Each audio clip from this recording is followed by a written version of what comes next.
اهو يا حبيباتي، بصوا لازم نثبت الاول كده. بصوا اهو الاول الكورنر وبعدين الناحيه دي. بصوا دايما يا ريت يكون اهو. بصوا ساعه ما احنا بصوا الخانه دي بنحط فيها الخيط ونعديها الناحيه التانية، والناحيه دي بصوا يكون الخيط صغير فيها عشان ما تبقاش ظاهره.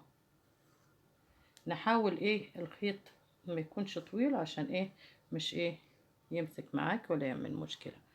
نشتغل كده في طريقتين بقى للخياطة بتاعت البطانة.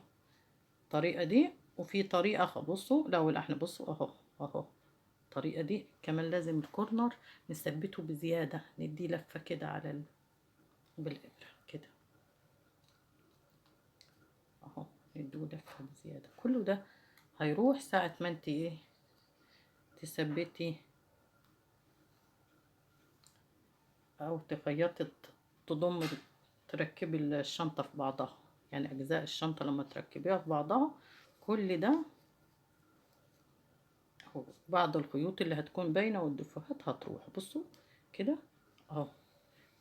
بصوا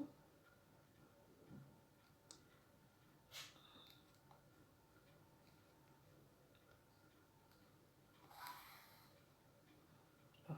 بصوا خلي الابرة هنا غرزتها خفيفة، ومن الناحية التانية تكون معدية ايه العمود ده، ونخلي الناحية دي نحاول نخليها كده ايه مفتوحة عشان لما ايه نركب الاجزاء بتاعت الشنطة مع بعض اهو اهو.